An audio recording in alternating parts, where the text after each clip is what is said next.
The next study design is experimental epidemiology. It's the only study design in which we intervene among the humans. And basically, it is carried out for testing of vaccines, drugs, or any such factor which can be inoculated among humans to test its efficacy and efficiency.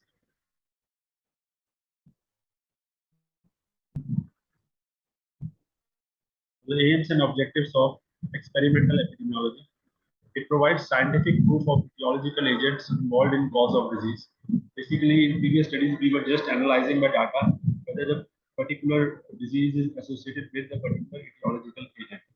But in this kind of study, as we are inoculating in a specific population and we are dealing with the experimentation, so it gives a direct proof of the linkage between the etiological agent and the disease under consideration. It measures the effectiveness and efficiency of a health services for prevention and treatment of disease. How it measures the effectiveness and efficiency of health services for prevention and treatment of disease.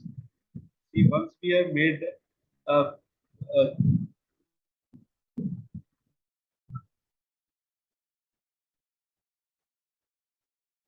as we go do an experimental study and check for an agent under study, by this way we can find out the effectiveness of a particular health services for prevention. Health services can be checked by experimental epidemiology by doing a direct study on the individual to find out whatever the measures have taken, what results it has inculcated.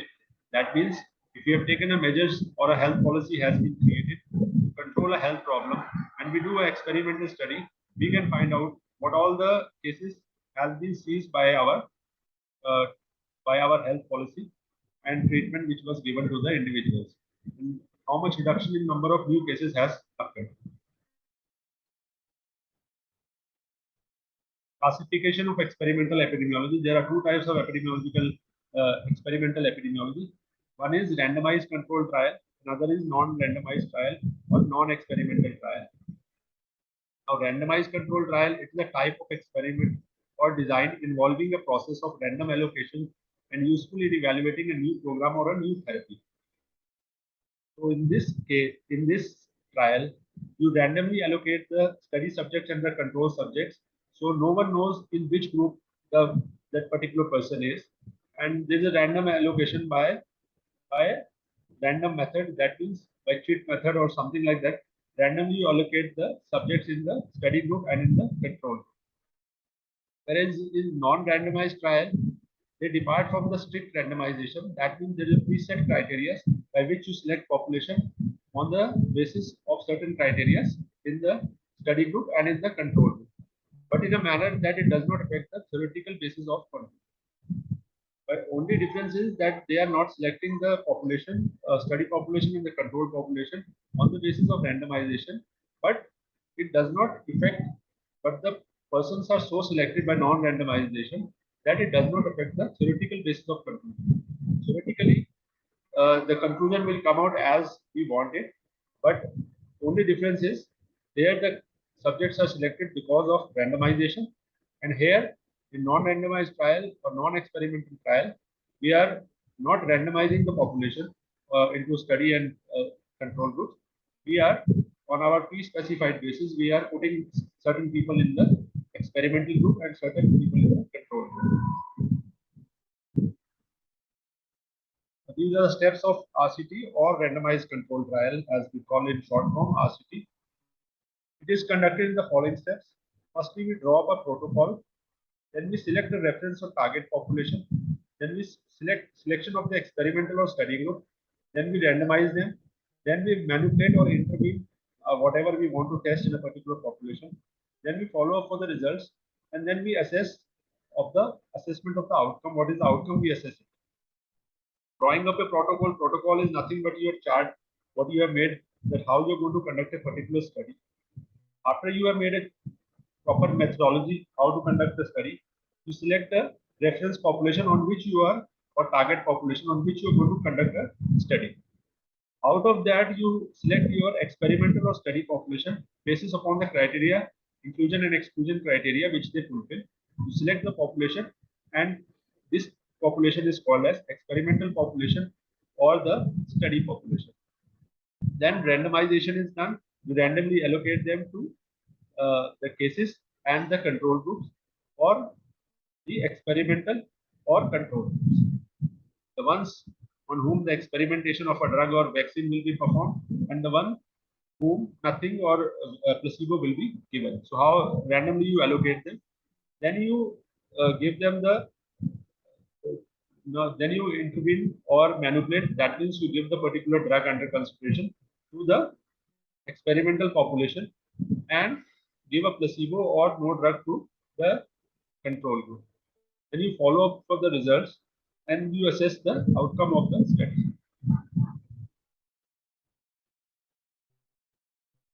This is the basic flowchart of randomized trials. First, reference or target population. Then we select the experimental or study population. Then we make necessary exclusions depending upon our study design. We exclude those persons who are not fitting into our study, and we include whatever the inclusion criteria, those fulfilling the inclusion criteria, we select them in the experimental or study population. Then we randomize. After randomizing, we divide, because of randomization, we divide them into further two groups, experimental group and control group. Experimental group will be subjected to the experiment of a particular drug or vaccine, and group will be not subjected to the drug or vaccine, and they will be given something like a placebo. Then we see for manipulation and follow-up. Then we manipulate and follow up, and then we assess the outcome of the particular trial.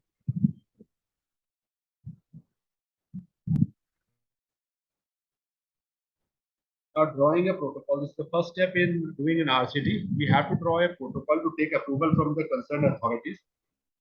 Without taking approval from the concerned authorities and the participants who are participating, you can't conduct an ethical trial. And once you are not conducting an ethical trial, you are liable for legal action in this country.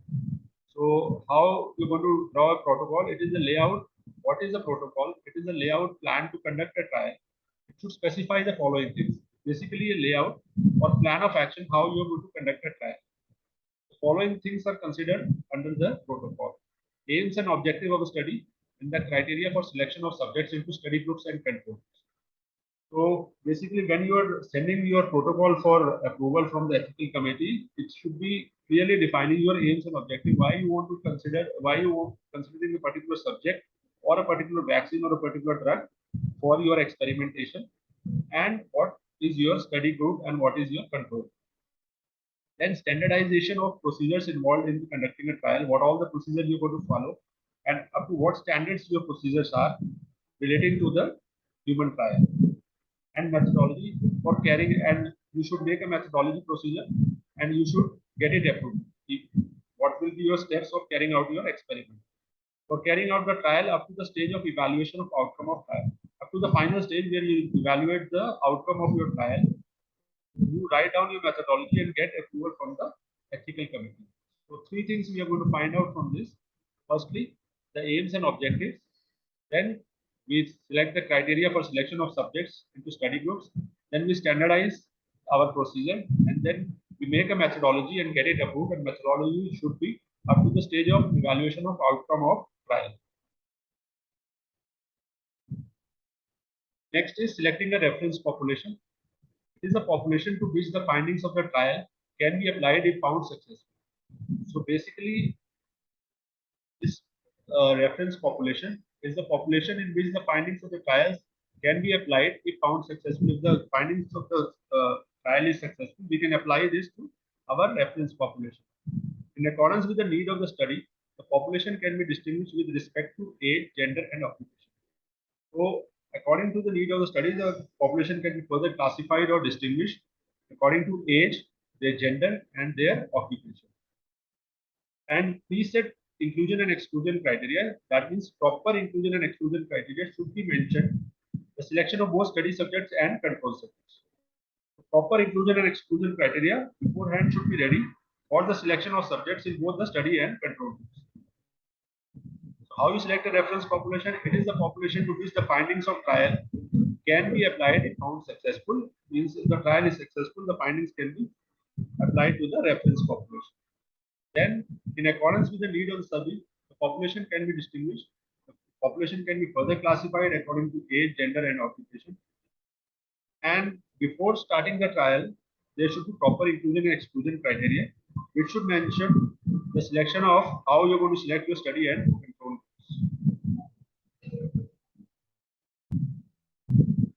Selection of experimental population or study population. This population comes from the reference population, and this is the population on which you are going to carry out your experimentation. It is the actual population which participate in the study. They should have similar characteristics as reference population. Either it should be whole or in part should be from the reference population. If it is in part from the reference population, it should be selected in such a way that it should have the similar characteristics of a reference population. The experimental population should remain stable to avoid dropouts throughout the trial. One thing you should avoid is there should be very minimum attrition rate or dropout rate from the study, as it can distort the results of the study. So the experimental population should remain stable, and beforehand you should take consent from the subject so that they should not drop out in the middle of the study. So the experimental population should remain stable and avoid dropout throughout the trial. Eligibility for experimental groups should be judged before they are selected so that results obtained can be generalized to reference population. So the experimental group or experimental population which you are taking, they should be judged before you start the trial so that they should match the target population or the reference population in such a way that whatever the results comes out of the experimentation, they can be generalized to the reference population. If the population, both the populations are similar, then whatever the results comes in the experimental group, they can be generalized to the reference population. An ethical consideration involves taking informed or written consent from each individual who are part of the trial. The procedure of the trial should be explained to the individual so that you can get good cooperation among the subjects. And ethically, what you should do is you should have a written consent form, and you should get a sign or get a written consent from letter from the persons who are participating in the trial. So what I'm trying to say is eligibility of the experimental group should be judged before they are selected so that the results obtained can be generalized. So eligibility is such that whatever the results come, they can be generalized to the reference population. And how you will take the ethical clearance, ethical consideration is you take an informed written consent from each individual who are part of the trial.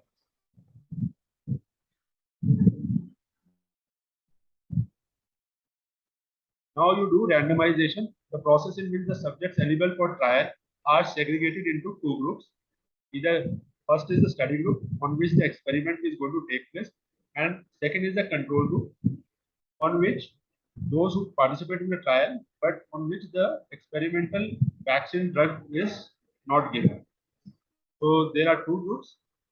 You randomize it and randomly you allocate them to study group and control group. The study group is going to receive the drug, vaccine, or whatever experiment you are going to conduct, and a control group who are also participant of the same trial, but who are not going to get the drug, vaccine under consideration for experimentation.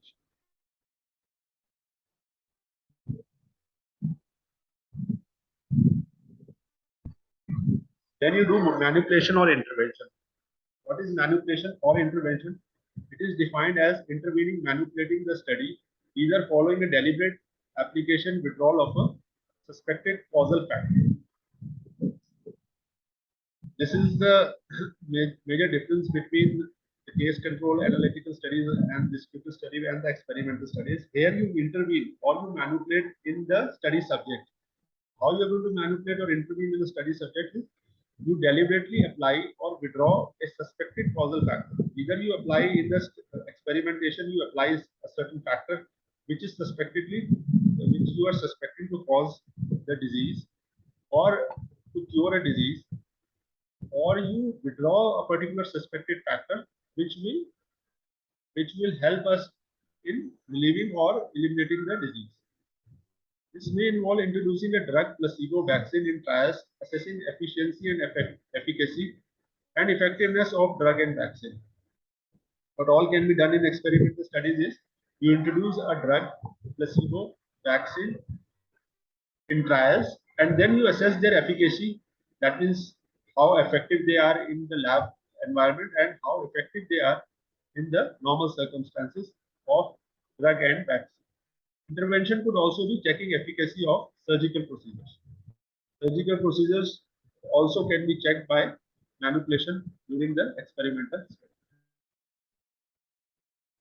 A follow-up in RCT or randomized control trial, examining the experimental group and the control group subjects at defined interval of time in a standardized manner with equal intensity and similar circumstances till final assessment of outcome. So what we are going to do in follow-up, we examine the experimental group and the control group subjects at defined interval of time. At a preset period of time, we are going to examine the study group and the control group in such a way that a standardized manner is maintained and equal intensity. You check the experimental group and control group, and the circumstances and materials, everything should be similar till you get the final assessment of the outcome. In the final assessment, similar intensity and similar circumstances are maintained for the study group and the control group. Follow-up is conducted by examining the experimental group and the control group subjects at defined interval of time. At a periodic or defined interval of time, you examine the experimental and control group in a standardized manner. The method should be standardized with equal intensity and the circumstances should be similar till final assessment of outcome. During follow-up of the experimental studies, the coordinator should ensure no attrition in the study. So beforehand, you select such a population that there is minimal attrition or no attrition, and there should be full cooperation of the study population so that the results are authenticated and it can be corroborated to the population or reference population. Results are authenticated. So beforehand, you make such inclusion criteria and take consent from all the participants that they are not going to drop out from the in the middle of the study. Those who are not interested, they can drop out at the initial stage of the study, not in the middle of the study, as it can affect the course of the study.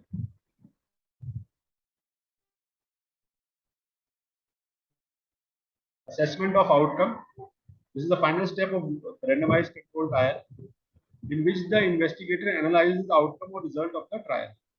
Once you have conducted the whole thing, then you, whatever data you have got, you analyze it to find out the outcome and you get the result out of the trial. What is the result of your trial?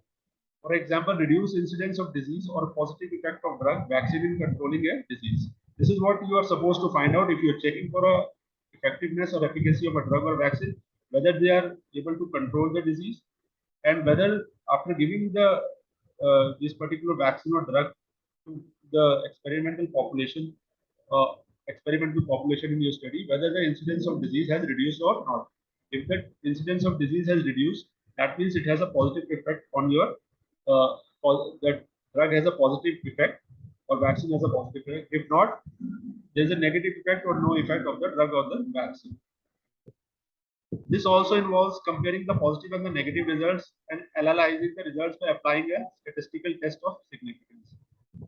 In assessment, we also compare the positive and the negative results and see what are the positive results and what are the negative results and compare them by applying a statistical test of significance to find out the relation between the two.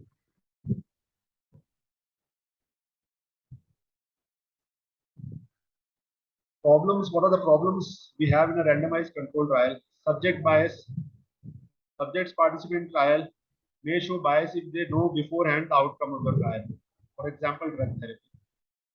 So subject bias is the most common bias which occurs in the randomized control trial. The subjects beforehand, if they know what drug they are taking or the new thing they are taking, they feel better. They start feeling better from inside or mentally, and they give a false results which are not related to the drug therapy. So the subject should not be told beforehand about the drug trial what they are going through. Then investigating bias. The investigator who is conducting a trial has a prior knowledge of study and control group or be aware of the result of trial. This type of bias is called as selection bias. So investigative bias is when the investigator who's conducting the study, who's conducting the trial, he has a prior knowledge of who all are there in the study group and who all are there in control group. That makes his mind one dimensional towards one group, and he focuses more on one group than the other group. So, and he also knows about the result of the trial, and he tries to focus, deviate the result towards the what what type of results he wants, because he knows the study group and the control group. So this type of bias can be eliminated by blinding. Bias by evaluator. The evaluator analyzing the trial may show bias result by subconsciously reporting a favorable outcome as desired by the investigator. So there's a bias from the evaluator side also. If the investigator wants certain kind of results and he forces or he puts pressure on the evaluator, so evaluator is forced to give certain kind of results subconsciously, as he knows that what results does the investigator wants, and he deviates from his normal path and moves towards the path which is shown by the investigator.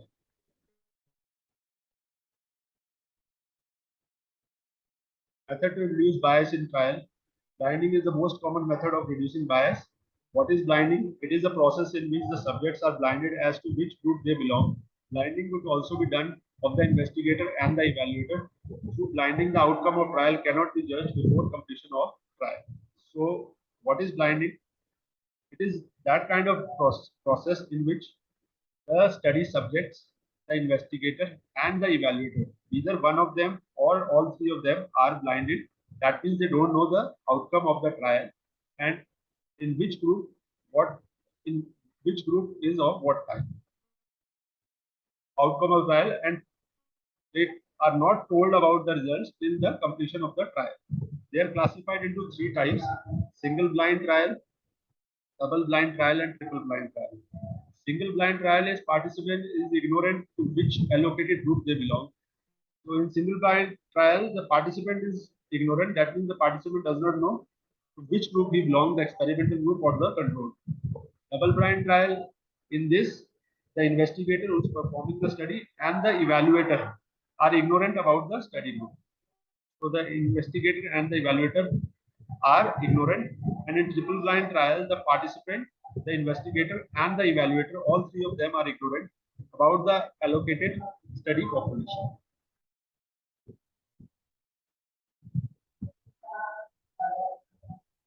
Now, there are two designs of conducting a randomized controlled trial.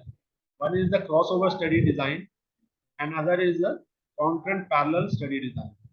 This is the model of crossover study design. It is a type of study design which each patient serves as his own control. That means each and every person will get a chance to come in contact with a new drug therapy. How it takes place? For example, efficacy of it, it is mostly carried out for the testing the efficacy of drugs or placebo treatment. Here, it starts from the patients. Patients are exposed to an agent A, that is a drug, and those not exposed to agent A, alternate form of treatment, that is, the subjects are given some kind of placebo at the start of the study. The study is carried forward till the desired time, and then we will wait for a washout period so that the carryover effects of the drug are minimized or eliminated from the subjects who are exposed to agent A.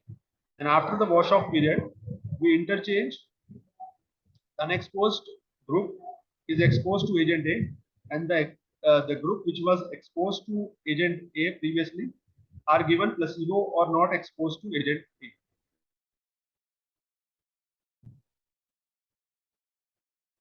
What are the advantages and drawback of crossover study?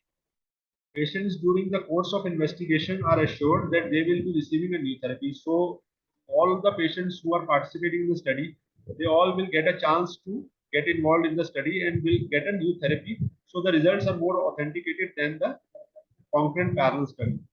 It's time saving and less number of people are required because time saving because the cases become their own control and less number of people are required in the study. During testing the efficacy of particular drug, if a trial shows that a drug is able to cure the disease before completion of trial, then the study may not be valuable because cases are their own control. So the disadvantage of this is if a particular drug shows that it is effective and it starts curing the particular disease, then you are not able to conduct not able to continue this kind of trial, because once it starts curing, the drug starts curing the disease, then the subjects are their own control. So you can't compare them with the controls because the disease is getting cured.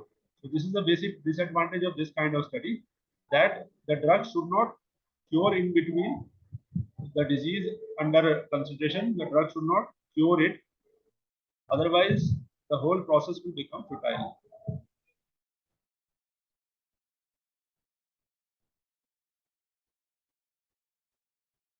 Next is concurrent parallel study design, is the second study design of randomized controlled trial.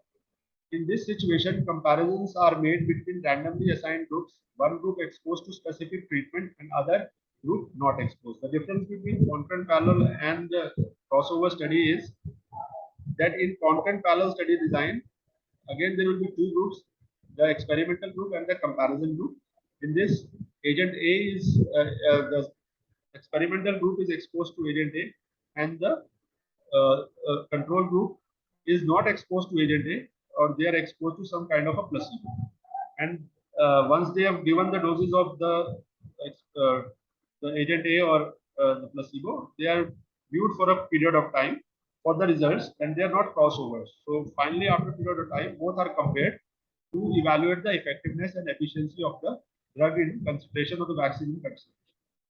Patient remain in the study group or the control group for the duration of the investigation. This is the major difference between concurrent parallel study and the crossover study. There, everyone got a chance to get the new therapy, but in this, patients remain in the study group or the control group.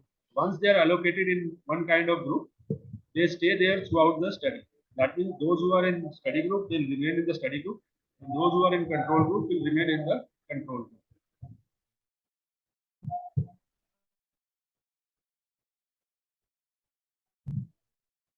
So this is the basic graph showing the different crossover and concurrent parallel designs. The upper one is the concurrent parallel design. Random assignment, we got our patients. The patients were divided into two groups: those who are going to get exposed because of agent B, and those who are not going to get exposed to agent B but are exposed to some kind of a placebo. Then over a period of time, the drug is given and placebo is given to group B, and the results are observed and compared between the two groups, and we come to an outcome. And the second one is our concurrent, our crossover study. Again, random assignment. We select our patients, and then patients are further divided into those who are into experimental group, those who are not in experimental group or control group. Those who are in experimental group are exposed to factor B or drug B, and those who are not exposed are given some kind of placebo. After a period of time, the trial is stopped, and we wait for a wash-off period or carry-out effects are over. Wash-out period till the carry-out effects are over. Then we switch over. The controls will become the cases, and cases will become the controls. Again, we carry out the study. The agent B is given to the second group, and the placebo is given to the first group. We wait for some time till our study concludes, and then we compare the outcome exposed and unexposed. So we compare the outcome between the two groups.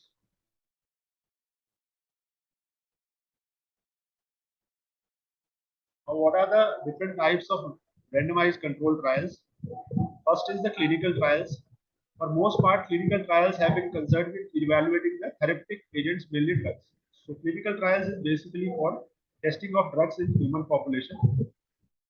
Example for this, trials of folate to prevent neural tube defects.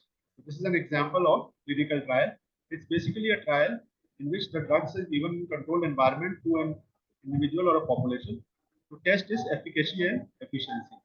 Many ethical, administrative, and technical problems are involved to conduct in conduction of clinical trials. As you are giving directly exposing a particular individual or a population to a particular drug, that's why there are many ethical, administrative, and technical problems which are associated with the conduct of clinical trials.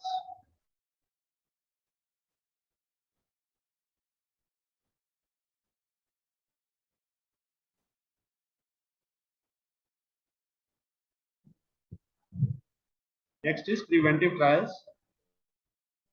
It is basically preventive kind of trial, and it implies primary prevention. Most common trials are done to test for vaccines or chemoprophylaxis.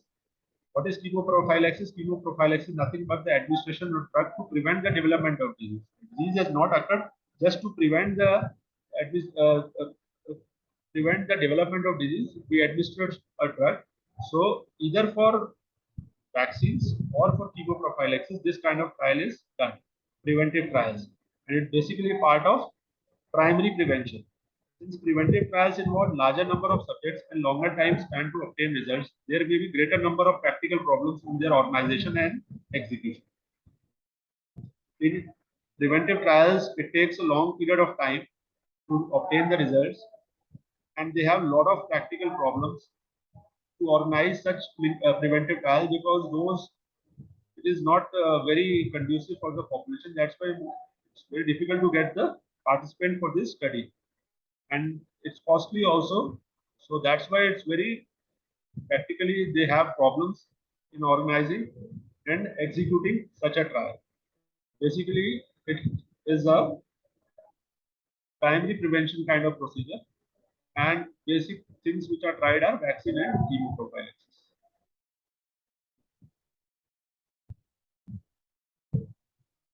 Next is risk factor trial, a type of preventive trial in which investigator intervenes to interrupt the usual sequence of a disease, development of disease, for those individuals who has risk factor in developing the disease. So what the investigator does is he intervenes in between the cycle of the disease, and he somehow manages to eliminate or reduce the risk factor which can cause the disease. So as the name suggests, risk factor trial, a type of preventive trial, that means it's again a preventive trial. In this, investigator intervenes to interrupt. The investigator intervenes and interrupts the usual sequence of development of disease. How he intervenes and interrupts? He interrupts the risk factor of which is causing the disease in the individual who has risk factor in developing the disease. So once he negates the risk factor, or he alters the risk factor, or he reduces the or eliminates the risk factor, the chances of developing that particular disease reduces substantially. Often this involves risk factor modification. This factor either it's reduced, modified, or eliminated, and that reduces the risk of that particular disease. Example of coronary artery disease, the risk factors are either the modification of smoking, blood pressure, cholesterol, or diabetes through diet and by maintaining a healthy lifestyle.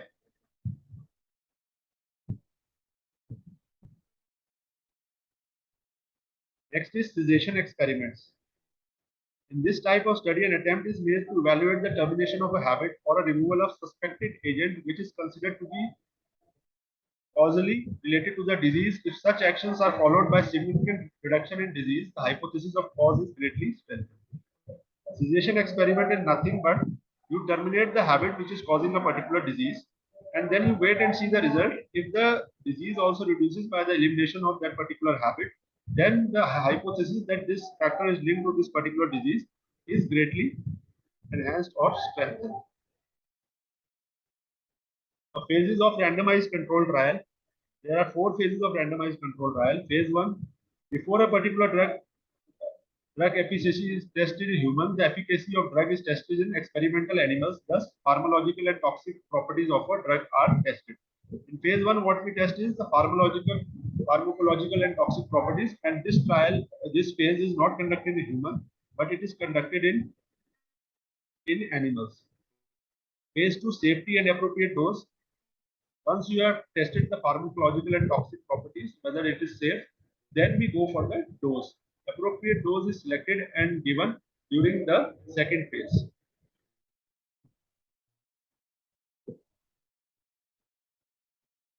And phase three, to test the efficacy and effectiveness of drug device in humans. In this stage only, we start giving it to humans once we have tested the dose and we have selected the toxic effect, okay, how much toxic effect it has, and we have negated it. Then we start giving the dose to the humans.